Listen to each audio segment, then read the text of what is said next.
Durante siglos, la historia de Sodoma fue descartada como un mito. Fuego y azufre cayendo del cielo. Lenguaje simbólico, exageración antigua, eso dijeron. Pero lo que vas a ver ahora no es simbólico. Es materia real. Azufre puro. Encontrado en un lugar donde no debería existir. Analizado en laboratorio. Y cuando los arqueólogos confirmaron qué era. El debate entre Biblia y ciencia cambió para siempre. Porque la pregunta ya no es si Sodoma existió. La pregunta es: ¿qué ocurrió realmente allí? Para entender por qué este hallazgo es tan inquietante, primero hay que entender algo fundamental. Durante mucho tiempo, Sodoma no fue un problema arqueológico. Fue un problema intelectual. Para gran parte del mundo académico moderno, la historia de Sodoma pertenecía a una categoría muy concreta. Relatos antiguos con valor moral, pero sin valor histórico comprobable. No se negaba que el texto existiera. Se negaba que describiera un evento real. Y la razón parecía razonable. No había una ciudad identificada con certeza. No había inscripciones que dijeran Sodoma estuvo aquí. No había capas de destrucción claramente asociadas al relato. Cuando no hay evidencia visible, la conclusión suele ser simple. No ocurrió como se cuenta, o no ocurrió en absoluto. Así, durante décadas, Sodoma fue tratada como una advertencia simbólica. Una historia diseñada para transmitir una lección moral. No para registrar un hecho físico. Incluso dentro de círculos religiosos. Esta postura comenzó a ganar terreno. Muchos dijeron: no importa si ocurrió literalmente, lo importante es el mensaje. Y con eso, la pregunta original empezó a diluirse. Ya no se preguntaba: ¿qué pasó en Sodoma? La nueva pregunta era: ¿qué quiso decir el autor bíblico? Pero aquí aparece el primer problema serio. Porque cuando se analiza el texto con cuidado, no parece escrito como una metáfora vaga. El relato no habla de destrucción en términos poéticos. No dice simplemente fuego como imagen literaria. Habla de fuego y azufre. Y eso es un detalle incómodo. Porque el azufre no es una idea. Es una sustancia real. Tiene color. Tiene olor. Tiene un comportamiento químico específico. Y lo más importante, no aparece de forma pura, dispersa y abundante. En cualquier lugar del planeta. Durante siglos, este detalle fue pasado por alto. Se asumió que azufre era solo una forma antigua de intensificar la imagen del castigo. Pero esa explicación solo funciona si nadie se detiene a preguntar: ¿qué implica realmente esa palabra? Porque si el texto estuviera describiendo algo literal, entonces no estaría hablando de una destrucción común. Estaría describiendo un evento físico, fuera de lo normal. Y ahí es donde la historia empezó a incomodar. Porque aceptar esa posibilidad obligaba a responder una pregunta peligrosa. Si no fue simbólico, ¿de dónde habría salido algo así? Durante siglos, nadie tuvo una respuesta convincente. Y mientras no la hubiera, la forma más segura de resolver el problema era sencilla: decir que la historia no debía tomarse literalmente. Pero esa solución tenía un defecto. Solo funcionaba mientras nadie encontrara nada. Hasta que algunos investigadores comenzaron a hacerse una pregunta distinta. No preguntaron si el texto era verdadero o falso. Preguntaron algo más inquietante. ¿Y si el problema no era el relato, sino que estábamos buscando en el lugar equivocado? Para entender por qué este detalle pasó desapercibido durante tanto tiempo, tenemos que volver al texto original. El relato de Sodoma no es largo. No es técnico. No parece escrito para describir un fenómeno científico. Y quizá por eso mismo, muchos asumieron que debía leerse de forma simbólica. Antiguos pueblos, lenguaje antiguo. Imágenes exageradas. Esa fue la explicación más cómoda. Pero cuando se analiza el texto con atención, hay algo que llama la atención de inmediato. No se limita a decir que la ciudad fue destruida. Describe cómo fue destruida. Habla de fuego. Y habla de azufre. Dos elementos distintos. No dice ardió. No dice fue consumida. Dice que algo cayó del cielo. Y eso cambia por completo la lectura. Porque incluso en relatos simbólicos, los autores antiguos solían ser imprecisos. Aquí, en cambio, hay una combinación muy específica: fuego y azufre. Durante siglos, ese detalle fue interpretado como una forma de intensificar el castigo. Más fuego, más drama, más impacto emocional. Pero esa explicación solo funciona si uno nunca se detiene a pensar ¿qué implica realmente el azufre? El azufre no es una metáfora común. No es como decir tinieblas o oscuridad. Es una sustancia concreta, con propiedades físicas muy definidas. Tiene un punto de ignición. Produce un olor inconfundible. Y al arder, deja residuos muy específicos. En otras palabras, no es una palabra escogida al azar. Y aquí surge una pregunta incómoda. Si el autor solo quería transmitir una idea moral, ¿por qué elegir un elemento tan específico y tan poco común en relatos simbólicos? Durante mucho tiempo, esta pregunta fue evitada, porque responderla obligaba a admitir algo problemático: que el texto podría estar describiendo un tipo de destrucción muy concreto. Y eso planteaba otro problema aún mayor. Porque si algo así ocurrió realmente, entonces no fue una guerra. No fue un incendio común. No fue una invasión. Tendría que haber sido un evento extraordinario. Y durante siglos, no existía ningún mecanismo conocido que pudiera explicar algo así, en ese lugar específico. Por eso, la lectura simbólica se convirtió en la salida más segura. Permitía respetar el texto, sin tener que enfrentarse a una explicación física imposible. Pero esa solución tenía una debilidad. Dependía de una sola cosa: que nadie encontrara jamás rastros materiales compatibles con esa descripción. Porque si algún día aparecía evidencia física, entonces la interpretación simbólica dejaría de ser una opción cómoda y se convertiría en una evasión. Durante mucho tiempo, eso no parecía un riesgo real. Después de todo, ¿qué probabilidades había de encontrar algo así miles de años después? Pero la arqueología tiene una característica inquietante. No siempre responde a las preguntas que queremos hacer. A veces responde a las que nadie se atrevió a formular. Y en este caso, la pregunta no era si el texto tenía razón o no. La pregunta era otra: si el relato describe un evento físico, ¿qué tipo de lugar debería mostrar señales de algo así? Y cuando algunos investigadores comenzaron a buscar una respuesta, lo que encontraron no encajaba con nada que una destrucción normal pudiera explicar. Para responder a esa pregunta, los investigadores tuvieron que cambiar algo fundamental. Dejaron de buscar una historia y comenzaron a buscar un lugar. Durante años, la localización de Sodoma fue motivo de debate constante. Algunos la situaban al norte del Mar Muerto, otros al sur. Algunos afirmaban que jamás podría encontrarse, porque si Sodoma había sido destruida por completo, como decía el relato, entonces no debería quedar nada reconocible. Y, sin embargo, eso no fue exactamente lo que ocurrió. En una región árida, marcada por actividad sísmica y condiciones extremas, comenzaron a aparecer restos que no encajaban con asentamientos comunes. No se trataba de una ciudad fortificada clásica. No tenía las señales típicas de una conquista militar. No había evidencia clara de asedios prolongados. Lo que había era otra cosa: capas de destrucción abrupta. Muros colapsados hacia afuera, no hacia adentro. Estructuras que parecían haber sido sometidas a una fuerza repentina y extrema. En muchos sitios antiguos, la destrucción deja un patrón reconocible. Las guerras queman, saquean y luego reconstruyen encima. Aquí, en cambio, la ciudad parecía haber sido abandonada de golpe. No había señales claras de ocupación posterior inmediata, como si el lugar se hubiera vuelto inhabitable.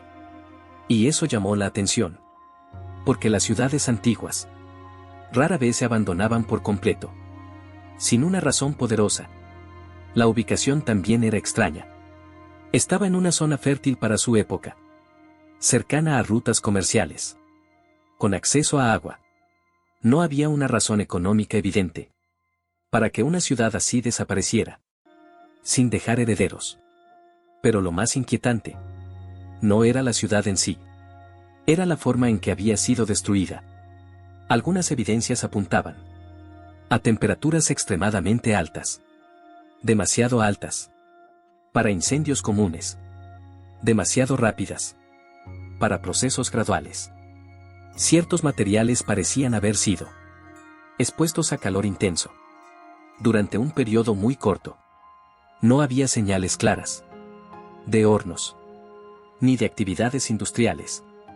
El daño no parecía localizado, parecía generalizado, como si algo hubiera impactado toda la zona casi al mismo tiempo. Y aún así, durante mucho tiempo, estas observaciones fueron tratadas con cautela. Se propusieron explicaciones alternativas: terremotos, incendios accidentales, colapsos estructurales. Pero ninguna de ellas explicaba todos los detalles a la vez. Algunas explicaban el colapso, otras el abandono, pero no el patrón completo, porque el patrón sugería algo más violento y más repentino de lo habitual. Y aquí es donde el relato antiguo vuelve a aparecer, no como una explicación, sino como una descripción incómodamente precisa, porque hablaba de destrucción total, hablaba de algo que cayó del cielo, y hablaba de una ciudad que nunca volvió a levantarse. Durante mucho tiempo, esa coincidencia fue considerada una casualidad literaria, pero a medida que los datos del lugar se acumulaban, esa explicación empezó a perder fuerza. Porque una cosa es una metáfora, y otra muy distinta es un sitio real, que muestra señales de haber sido destruido de una forma que no encaja con los modelos conocidos. Aún así, faltaba algo esencial, una prueba directa, algo que conectara el texto antiguo con la destrucción física del lugar. Sin eso, todo seguía siendo una posibilidad interesante, pero nada más. Y durante mucho tiempo, parecía que esa prueba nunca aparecería. Hasta que, en medio de esas ruinas, los investigadores encontraron algo que no estaban buscando, algo que no encajaba con ninguna explicación convencional. Hasta ese momento, todo podía discutirse. El texto podía ser simbólico. La ciudad podía ser otra. La destrucción podía tener explicaciones alternativas. Todo era debatible. Hasta que apareció esto. Entre los restos de la ciudad, dispersos en el suelo, incrustados entre las ruinas, los investigadores comenzaron a encontrar pequeños fragmentos claros. No eran piedras comunes. No eran restos de construcción. Eran algo distinto. A simple vista, parecían insignificantes.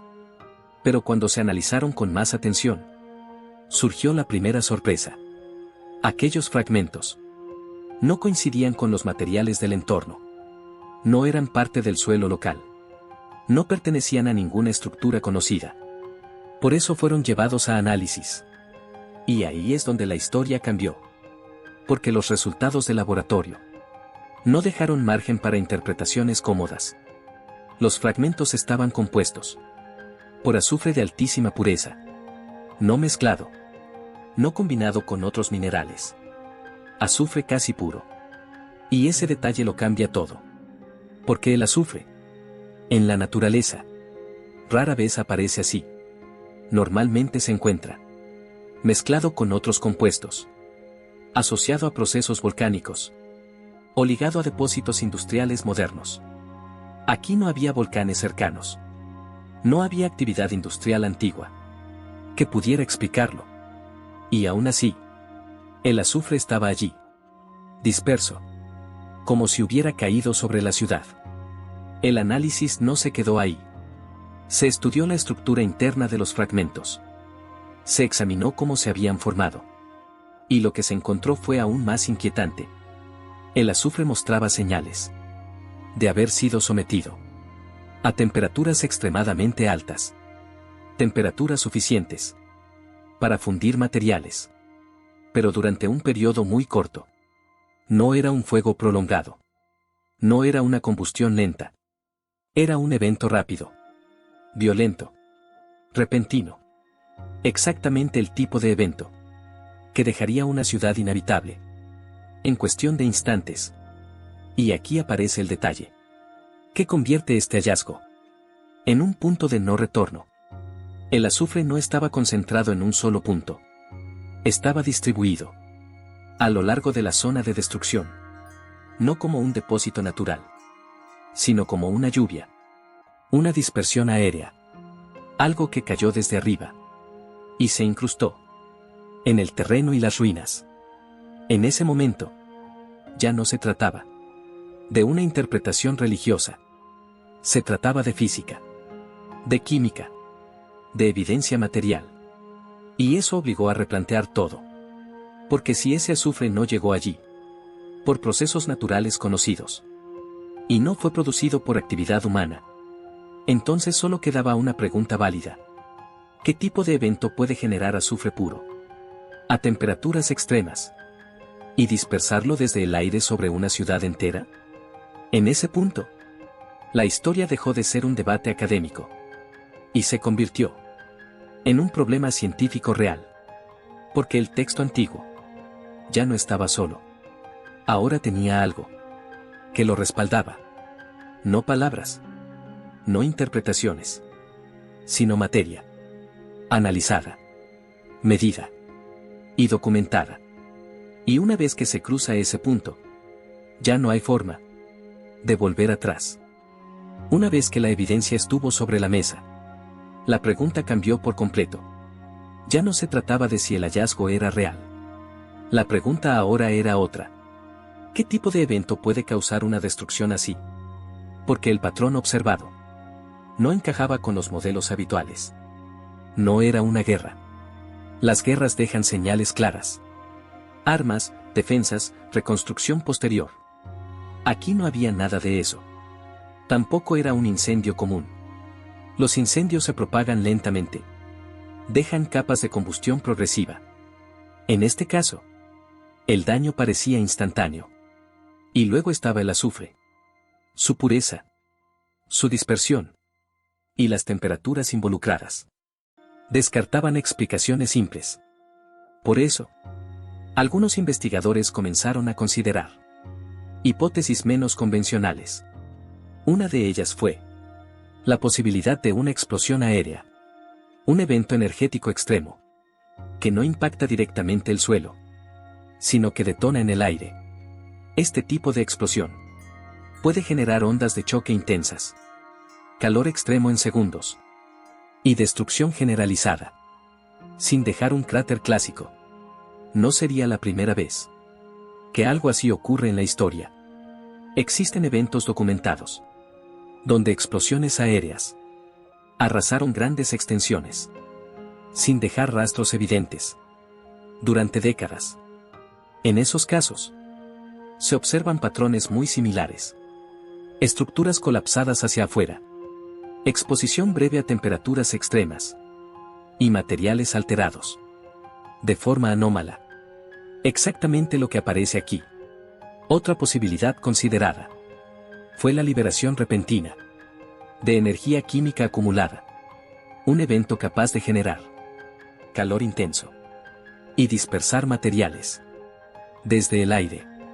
Pero incluso esas explicaciones enfrentan límites, porque no explican del todo la presencia de azufre con ese nivel de pureza, ni su distribución específica. Por eso, muchos investigadores coinciden en algo importante. No sabemos exactamente cuál fue el mecanismo. Y esa es, paradójicamente, la parte más honesta de la ciencia. Reconocer lo que aún no puede explicarse por completo. Lo que sí puede decirse es que el evento tuvo que ser rápido, extremadamente energético y lo suficientemente violento como para destruir una ciudad en cuestión de instantes. Y aquí ocurre algo interesante, porque cuando se comparan estas hipótesis con el relato antiguo, las coincidencias son difíciles de ignorar.